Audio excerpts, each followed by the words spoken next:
So you're a Turo host and shit has hit the fan. What do you do? Strangely enough, this is one of the few topics that I've actually never addressed on my channel, and so in this video, I'm going to be doing just that, and I'm going to be talking about what to do or what you can do if something goes wrong whenever your car is on a Turo trip. But before we dive into that, I do want to let you guys know that my course, the Car Sharing Masterclass, is on sale for Black Friday, and you can use the code BLACKFRIDAY275 to get $275 off the course between November 1st and November 30th, 2024. Now, the Car Sharing Masterclass is your full A to Z guide on every single thing that you need to know about starting and scaling a car sharing fleet with the exact same business model that I use. We teach you everything you need to know, from how to find the right cars, how to buy below market value vehicles, how to communicate with your guests, navigate the Turo terms of service, set up automations in order to make your fleet semi-passive, how to handle damage claims and issues, how to get 5-star reviews, as well as everything in between. The best part is, as a Car Sharing Masterclass member, you also get access to our private Discord group and our monthly Zoom calls as well. And again, you can access this Black Friday discount by using the code BLACKFRIDAY275. My other course, the Car Buying Masterclass, is also on sale for Black Friday, and you can use the code BLACKFRIDAY125 to get $125 off that purchase. And while the Car Buying Masterclass doesn't go over car sharing, it does go over everything that you need to know about buying below market value deals, which is perfect if you're someone who wants to learn how to own cars for essentially free, or if you're someone who's wanting to learn how to flip cars for a profit. Now, both of these courses will be linked down in the description below. Again, Black Friday 275 to get $275 off the Car Sharing Masterclass, or Black Friday 125 to get $125 off the Car Buying Masterclass. And with both of these courses, we are so confident in the quality of education that you'll receive that we offer a robust, no questions asked 30-day money-back guarantee. That way you can give them a try at no risk to you. We hope to see you guys on the inside. Now, Turo is a relatively easy side hustle whenever everything is going according to plan. The problem is, though, is that no matter how good of a host you are, there are going to be times where things just go wrong. So what do you do whenever these things do go wrong? Well, it sort of depends what went wrong. Now, keep in mind that the strategies and tactics that I'm going to be talking about in this video are the things that I do with my own fleet, and you may find that there are different things that you do that you find work better with your own fleet. So whenever it comes to things going wrong, it can be a wide variety of different things. It could be a flat, an accident, a burned out bulb. There is a full range and spectrum of things that can go wrong whenever your car is out on a Turo rental, and I will do my best to try to address all of these in this video. First is a minor issue like a burned out bulb, a key battery going out. Something that really isn't a huge deal, and it really isn't the fault of the Turo host, but there are some guests that are really going to throw a fit about this. For this type of more minor issue, there are a few different ways that you can address it. First is always check your tracker to see where the guest is before you evaluate the method you want to use to make it right for the guest. For example, if you have a guest that has a burned out bulb, your knee-jerk reaction may be to just go to the vehicle and replace the bulb yourself. But you'll want to make sure to check the tracker and make sure that the vehicle is in a reasonable distance from your location. That way you're not stuck driving an hour or 2 hours in order to change a bulb, and that you don't promise this to the guest before you check their location. I've learned this the hard way. If the guest is close by, you can say something to the effect of, "Hey, my team can go to your location and change the bulb for you. Where are you located?" You will always want to ask the guest their location, even if you already know the answer, because you don't want the guest to know that you're tracking them. And so if the guest is a reasonable distance from your location, this is oftentimes the first thing that I'll offer, is simply going to the vehicle and changing the bulb myself. Unfortunately, though, not every guest is going to be close by whenever things do go wrong, and so you do have some other options that you can pursue. First, we will either call them or message them and say, "Hey, if you want to get a replacement bulb," or whatever the issue is, "and if you buy it, replace it, and send us the receipt, we'll reimburse you." This is a perfectly fine option, especially if your guest isn't someone who's super pressed about the issue at hand. And it's even better if it is someone who has relatively minor experience with working on cars. The second option that we'll give them is to go to the closest O'Reilly's or AutoZone. We'll find it for them, tell them where to go, and then my husband HP will actually call the shop, order the replacement part, pay for it, and try to sweet talk the worker on the phone in order to install it for the guest. This has worked on a number of different occasions, and it is particularly a good method if you have a guest who's just throwing a fit. I'm personally a really big believer in the idea that stuff is always going to go wrong, and it's not a matter of avoiding things going wrong altogether, but figuring out a way to remedy situations whenever they do not go as planned. And I think that Turo is really a perfect example of this. I have found that by having options laid out prior to anything going wrong, and then having these options laid out to the guest so that they can make a choice that best fits them, it makes the guest feel like they're being heard, they're being given options, and they're not being screwed in the process. Unfortunately, though, regardless of how small of the issue it is and how well you handle it, there will always be some guests that go absolutely feral over the smallest problem,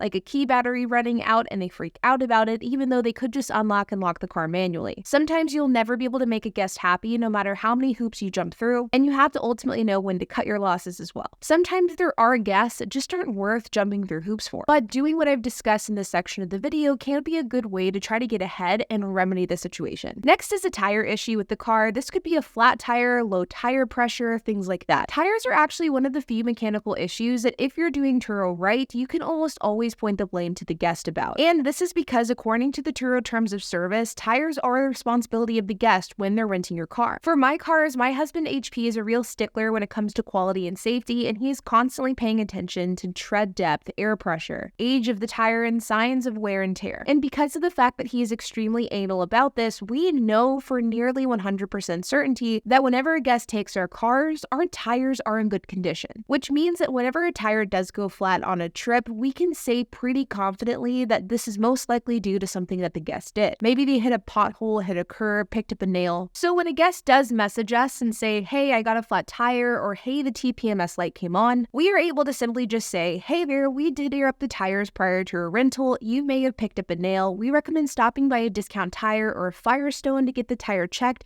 filled with air, and this can be done for free. We then will oftentimes ask for their location, and we will send them the address to the local Firestone or Discount Tire. Sometimes the guest will need to replace it, at which point we'll either offer to pay for it through our corporate account and then request reimbursement later. This is something that we are transparent with the guest. We're not trying to do a bait and switch, and we tell them directly, hey, we can pay for it now, but we will be filing a damage claim through Turo. And depending on the guest's financial situation, they will either opt for that route or they'll just pay for the tire themselves. Occasionally, whenever a TPMS light comes on a vehicle, the guest won't even tell us that it has come on or that the tire has been ruined. Instead, they'll just pay to get the tire replaced themselves. And as long as the tire was replaced with an equal tire, then we're typically fine with this. Tires are something that I never concern myself too much with because this is something that can easily be covered by Turo as long as you take good photos and you're keeping your tires in good condition at vehicle pickup. Next is the issue of check engine light. This is where trackers can be very, very beneficial because not only with the trackers that we use, which is one-step GPS, but with the variety of tracker providers, you can actually see when a check engine light has come on, and you can even see the code that is being shown. So whenever a check engine light comes on with a guest, we can almost immediately tell what issue is being had. This way, whenever a check engine light does come on, we can let the guest know, hey, we checked our vehicle monitoring system and it's showing that the check engine light is on, but this is the reason and there is no reason to worry. So often, whenever a check engine light does come on during the trip, it is something that's more minor, something like a gas cap, an O2 sensor, something that doesn't need to be addressed immediately, and the guest is fine to continue their trip with it on. And to be able to reassure the guest that this is the case, they definitely appreciate it. On the other hand, though, being able to see what is causing the check engine light is a great thing because it also allows for us to see if the check engine light is due to something major, at which point we can tell the guest, hey, we think that you should pull over and stop driving the car immediately. At which point we do have to communicate that to the guests, and we really have to handle it on a case-by-case basis, which brings me to my final point of this video, which is whenever major issues happen during a trip. Now, there are sort of two forms of major problems that can happen during a Turo rental. There are problems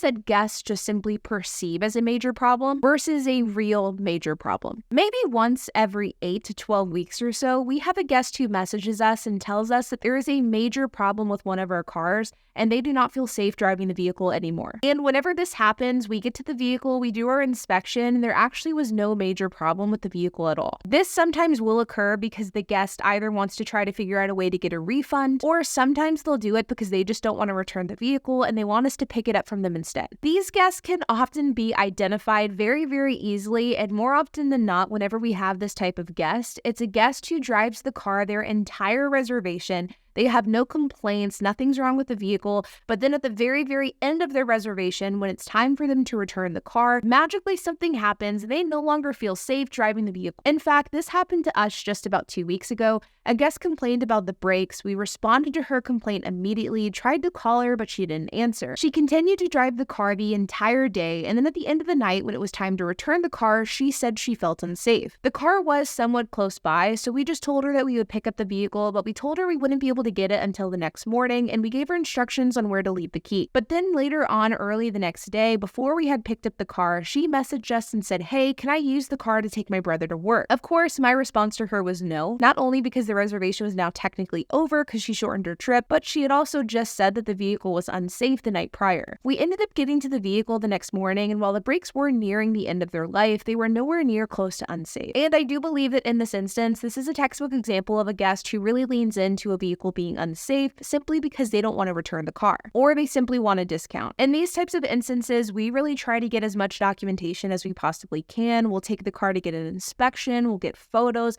we will gather as much evidence as we possibly can to point to the conclusion that this guest was simply lying. And oftentimes this does work if this issue does get escalated to Turo. Another example on the flip side of this scenario is whenever there's an issue with a car that is an actual safety concern. This rarely happens, and whenever I say safety concern, what I mean here is not really that the guest's safety was at risk, but instead something was seriously wrong with the car, whether it was a transmission issue, an engine issue, something that meant that that car should not be driven. This really doesn't happen that often, and in my 8 years of being a Turo host, I can really only remember a few times that stick out in my memory. But when it does happen, it can be a stressful situation that oftentimes involves arranging a tow, giving a refund, and doing some damage control. Now, if there was a safety concern that was caused by a guest, something like the guest hitting a pothole, getting in an accident, causing the battery to die, something like that, we will simply call Turo roadside and have them handle it. But if there's a safety concern that was out of the guest's control and it was nothing that they did that caused it, this is where we will step in and we'll arrange our own tow. And more often than not, we'll do this through AAA. Now, whenever this type of situation plays out, the guest will typically either message or call us. They'll tell us that something's wrong with the car. We will immediately have my husband, HP, call them to figure out what the issue could be. And more often than not, if it's a major problem, that's when we do get AAA involved. My husband and I both have AAA accounts, so we get 8 free tows per year. And so we will simply use one of these free tows. And while AAA does say that you have to be at the vehicle for the tow to take place, we actually never are there and have never had pushback. If there was a severe issue that caused a real inconvenience, we will oftentimes handle this on a case-by-case basis. For example, sometimes it'll just involve giving the guest a refund. Sometimes if the guest is nice, we'll swap them into a different car. Or sometimes we'll actually arrange alternative transportation for them. For example, about 6 months ago, we had one of our cars that overheated during a rental. This guest was on his way to a wedding, and so we actually paid for his Uber to and from the wedding venue. That way he didn't have to worry about it. So we sort of handle on a case-by-case basis and ultimately try to decide what fits that situation and what can we do to really make it right. And sometimes, unfortunately, this does end up costing us money. Like in the instance of an Uber, we paid far more in Uber fees than we would have made from that actual rental, which was a bummer, but it's just part of doing business. So there you guys have it, what we do whenever something goes wrong on our own Turo rentals. Now, obviously, this is all going to depend on why people are renting your cars, what types of cars they're renting, and of course, what went wrong. But I do recommend having some sort of contingency plan in place in case something does go wrong. Remember, my course, the Car Sharing Masterclass and the Car Buying Masterclass are on sale for Black Friday. And like always, you guys, I hope that you enjoyed this video. If you have any questions, comments, if you have anything to add,